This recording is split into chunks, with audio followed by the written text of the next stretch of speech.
नमस्कार, स्वागत है आपका और आप देख रहे हैं अपना यूट्यूब चैनल रीमेक एडुपाथ। प्रधान शिक्षक, प्रधानाध्यापक, विद्यालय अध्यापक के वेतन निर्धारण के लिए आपको वेतन निर्धारण प्रपत्र यानी पे फिक्सेशन स्लिप का प्रारूप जारी हो गया है।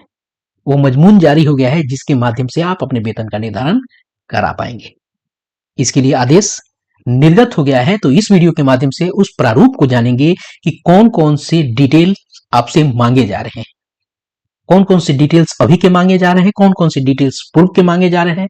साथ ही साथ इस वेतन निर्धारण में लगने वाले कागजात यानी डॉक्यूमेंट्स के बारे में भी हम आपको बताएंगे जो आपके वेतन निर्धारण में जरूरी है। तो चलिए वीडियो को शुरू करते हैं, और वीडियो को शुरू करने से पहले आपसे आग्रह करेंगे, पहली बार चैनल पे है तो चैनल को सब्सक्राइब करें, कंटेंट पसंद आता है तो लाइक शेयर जरूर करें।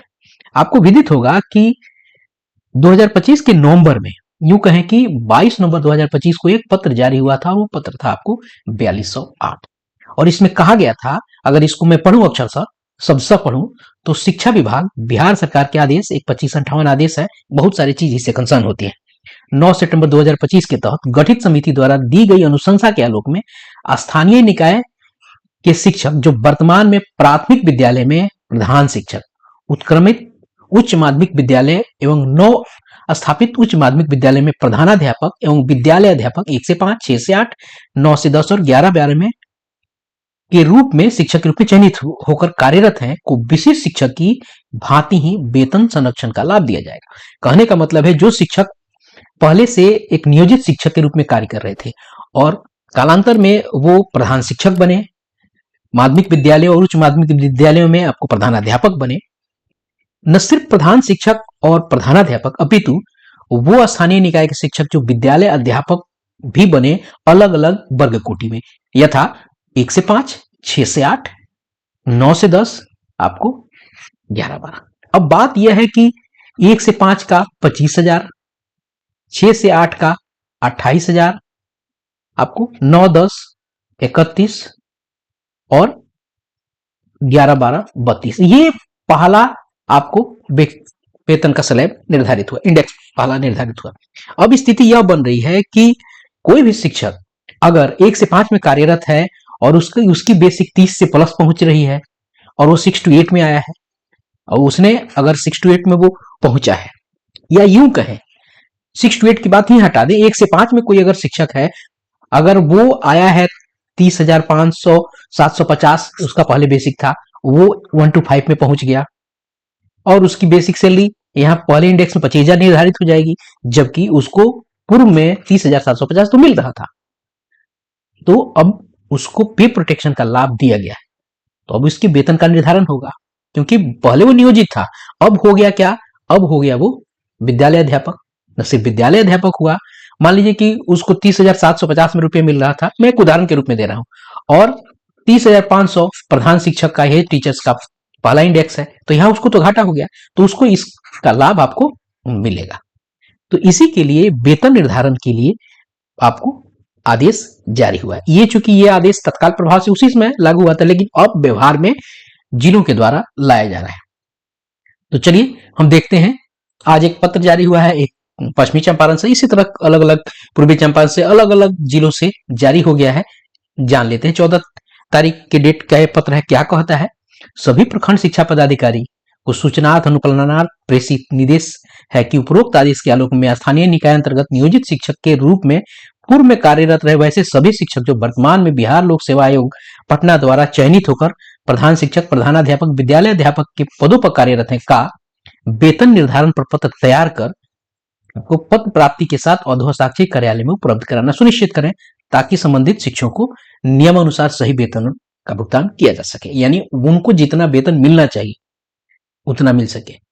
मिल रहा है 30,000 आपको 750, मिल रहा था 31,000 कुछ, मिल रहा था 29,000 कुछ, मिल रहा था 28,550, अब हो गया 25,000। तो उनके वेतन के संरक्षण के आपको जो सुविधा दी जा रही है उसको प्राप्त करते हुए उनका वेतन निर्धारण किया जाए। ये मैंने जो एक जिले का पढ़ा, एक उदाहरण मात्र पढ़ा, हर जिले में ऐसा निकल गया है। अब वेतन निर्धारण का प्रारूप भी जारी हो गया है। आइए वेतन निर्धारण प्रारूप देखते हैं और कौन कौन से डॉक्यूमेंट्स आपको लगते हैं। ये है प्रधानाध्यापक, प्रधान शिक्षकों का वेतन निर्धारण प्रपत्र। अब मैं आपको यहां बताता चलूं कि आप कहेंगे विद्यालय अध्यापक का क्या होगा, तो इसकी जगह आपको विद्यालय अध्यापक कर देना पड़ेगा। ये प्रधान शिक्षक और प्रधान अध्यापक का मैंने यहां रखा है। आप यहां इस जगह को आप विद्यालय अध्यापक भी आप कर सकते हैं। अगर विद्यालय आपको अध्यापक हैं तो यहां आपको क्या करना पड़ेगा, इसकी जगह विद्यालय अध्यापक आपको कर देना होगा का वेतन निर्धारण प्रपत्र। क्लियर है। अब आगे क्या है, सचिव शिक्षा विभाग बिहार पटना के पत्रांक संचिका, ये पूरी डिटेल्स 42/8 दिनांक डालना होगा। जिला कार्यक्रम पदाधिकारी के पत्रांक जो अगर आपके जिला में निकला है उस जिले का नाम पत्रांक वहां भी आप अंकित कर सकते हैं। अगर आपके पास बना नहीं है तो इसको देख के आप पेपर पे भी नोट डाउन कर सकते हैं। आप इसको नए फॉर्मेट में भी लिखित अपने से भी हस्तलिखित भी बनाया जा सकता है। अब देखिए क्या क्या डिटेल्स आपको डालने हैं। प्रधान शिक्षक या प्रधानाध्यापक का नाम, आप यहाँ प्रधान शिक्षक और विद्यालय अध्यापक कर सकते हैं, प्रधानाध्यापक और प्रधान शिक्षक की जगह। स्पष्ट हो गया। अब देखिए पदस्थापित विद्यालय का नाम, ध्यान ये रखना है कि आपको यहाँ डिटेल अभी करंट वाला देना है, न कि पूर्व वाला। यहाँ अभी करंट वाला जो मैं अभी आपको बता रहा हूं ये करंट वाला आपको देना है। उसके बाद है विद्यालय का यू डैश कोड, जहां अभी आप कार्यरत हैं, किस प्रखंड में कार्यरत है वो दे देना है। प्रधानाध्यापक प्रधान शिक्षक के रूप में योगदान की तिथि, अब यदि आप विद्यालय अध्यापक हैं तो इसे विद्यालय अध्यापक कर लेंगे। नियुक्ति की कोटि, क्लियर है किस कोटि में आपकी नियुक्ति हुई, यूआर है, ईबीसी है, बीसी है, एससी एसटी ईडब्ल्यूएस है, जिसमें आप उसे लिख देना है। प्रधानाध्यापक प्रधान शिक्षक का आईडी संख्या, स्पष्ट है। आपकी आईडी आपको एक निर्गत है, उसकी आईडी संख्या आपको लिख देना है। विद्यालय अध्यापक होंगे तो विद्यालय अध्यापक का लिख देना है। प्राण नंबर क्या है, यह प्राण नंबर आपको इंगित करना है। जन्म तिथि आपकी कितनी है, सेवानिवृत्ति तिथि कितनी बन रही है, यह। उसके बाद अगले सेक्शन में आपको बताना है योगदान से पूर्व पदस्थापन की विवरण। अब उसमें यहां लिखा गया प्रधान शिक्षक और प्रधान अध्यापक, आप इसे अगर विद्यालय अध्यापक है तो विद्यालय अध्यापक के पद पर योगदान से पूर्व पदस्थापन का विवरण यहां आप लिख सकते हैं। अब बात आती है कि कौन कौन से डिटेल आपको वहां देने पड़ेंगे, ये मैं आपको बताता हूं, या अगर आपके पास होगा मैं आप शेयर कर दूंगा, ये पीडीएफ शेयर कर दूंगा आपके लिए टेलीग्राम चैनल पे, आप वहां से इसको जरूर देख लीजिएगा। आप इसको अनुसार आप बना सकते हैं, प्रिंट करा सकते हैं, जैसा आपकी इच्छा हो, जैसे आपकी इच्छा हो उसके अनुसार आप करा सकते हैं। अब देखिए कि पूर्व के विवरण में क्या मांगा जा रहा है, विद्यालय का नाम, विद्यालय का यूडाइस कोड, प्रखंड का नाम, ये सारी डिटेल पुरानी स्थिति का मांगा जा रहा है। जिला का नाम, स्थानीय जिला का नाम इसलिए मांगा जा रहा है कि हो सकता है पहले किसी और जिले में हो। स्थानीय निकाय शिक्षक के रूप में योगदान तिथि, यानी नियोजित शिक्षक के रूप में आपकी योगदान तिथि क्या है। उसके बाद विशिष्ट शिक्षक के रूप में योगदान तिथि, यदि आप विशिष्ट शिक्षक भी रहे हैं उसके भी योगदान तिथि को आपको देना है। अगर विशिष्ट नहीं बने थे, सीधा विद्यालय अध्यापक बने थे, तो इसको यहाँ आपको डैश मार देना है। सातवां, विद्यालय अध्यापक के रूप में योगदान की तिथि। स्पष्ट हो गई कि विद्यालय अध्यापक के रूप में कब आपका योगदान तिथि था। क्लियर है। अगर आप प्रधान शिक्षक के रूप में आए हैं तो उसका डिटेल तो आपने ऊपर दे ही दिया है। स्पष्ट हो गया। मान लीजिए विद्यालय अध्यापक के रूप में भी आप कार्यरत थे, उसके बाद आप प्रधान शिक्षक में आए, तब आपको विद्यालय अध्यापक के डिटेल को देना है। विशेष शिक्षक का आईडी संख्या, जो भी अब पूर्व में रहे उसका आईडी संख्या आपको देना है। विद्यालय अध्यापक का आईडी संख्या, ये चूंकि प्रधान शिक्षक और प्रधान अध्यापक को बेस बना के मांगा जा रहा है, तो आप जो पहले थे उसको दे देना है। मान लीजिए आप विद्यालय अध्यापक थे ही नहीं तो उसका देने की जरूरत है नहीं, आप विशेष शिक्षक थे तो विशेष शिक्षक का दीजिए। ठीक है। विद्यालय अध्यापक नहीं थे तो आप उसका योगदान तिथि नहीं देंगे, जो डिटेल्स है वो आप उसे डालेंगे। प्रशिक्षण उत्तीर्णता की तिथि, आपने प्रशिक्षण कब प्राप्त की थी। दक्षता, बीटेट, सीटेट, उत्तीर्णता का प्रकार, इसमें से कौन सा होगा उसे आप टिक कर देना है। ठीक है। और उत्तीर्णता का प्रकार और तिथि, यानी कब आपने उसको पास किया था।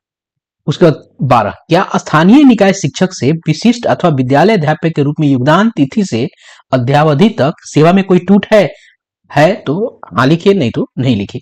प्रधानाध्यापक और प्रधान शिक्षक के रूप में योगदान तिथि, अगर आप प्रधान शिक्षक भी रहे हैं तो उस प्रधानाध्यापक भी रहे हैं, उसकी योगदान तिथि को आपको यहां लिख देना है। जो आपके लिए लाइबल हो रहा है उसको आपको लिख देना है। अब ध्यान दीजिए, अब यहाँ इस पे 13 के थोड़ा फोकस करना होगा इस पे कि 13 को क्या पूछा है, प्रधानाध्यापक प्रधान शिक्षक रूप में योगदान तिथि को प्राप्त मूल वेतन। ठीक है। उस जिस दिन आपने योगदान किया है प्रधान शिक्षक के रूप में, उस दिन आपको मूल वेतन क्या प्राप्त हो रहा था, उसके पूर्व की।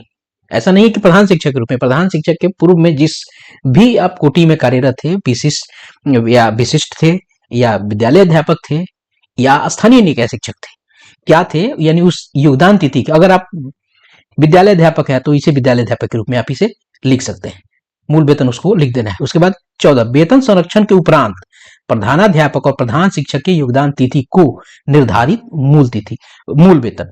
अब मान लीजिए कि यहां तो पूर्व में हो गया, अब वेतन संरक्षण प्राप्त करके तो आपको जिस कोटि में कार्य कर रहे हैं उसके जो वेतन का इंडेक्स बनाया गया है, जो वेतन का मैट्रिक्स है, उसके अनुसार उस योगदान तिथि को आपको कितना मूल वेतन बन रहा है। अब मान लीजिए कि 21/7/2025 में अगर एचटी को लेके चलो, इसके एक दिन पहले यानी 20/7 को, या कहें कि 20/21 को ज्वाइन करने से पहले आप एक विशिष्ट शिक्षक थे, विद्यालय अध्यापक थे या नियोजित थे, क्या आपका पहले मूल वेतन था, उसे लिखना है आपको 13 नंबर में।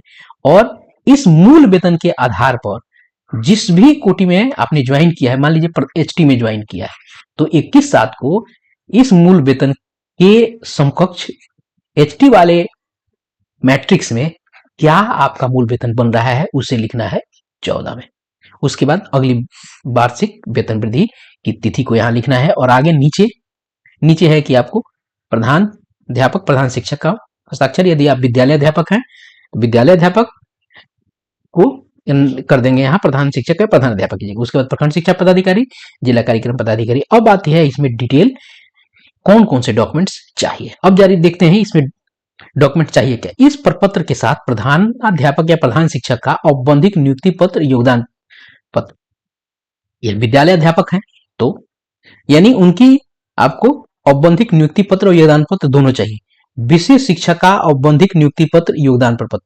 मान लीजिए कि इसके पहले जो भी चीज थी विशिष्ट का हो, जिस कोटि में आपने काम किया है उस सभी कोटियों के आपको योगदान और नियुक्ति देनी है। उसके बाद स्थानीय निकाय शिक्षक के नियुक्ति प्रपत्र, प्रधानाध्यापक प्रधान शिक्षक के रूप में योगदान से पूर्व अंतिम वेतन प्रमाण पत्र, वेतन निर्धारण प्रपत्र, सेवा पुस्तक की प्रति।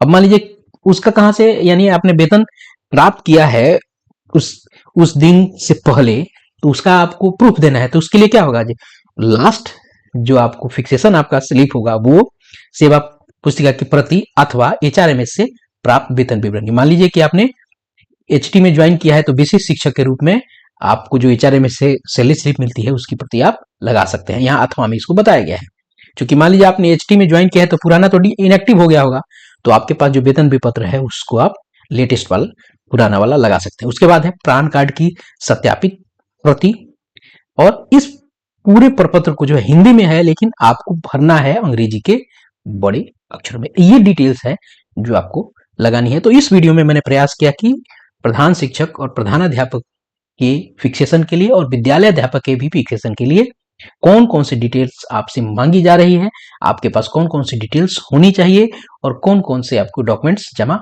करने होंगे। तो इस वीडियो में इतना ही, मिलते हैं जल्दी ही नए कंटेंट और नए इन्फॉर्मेशन के साथ। वीडियो पसंद आया है तो लाइक शेयर जरूर करें। अपना ख्याल रखें। जय हिंद।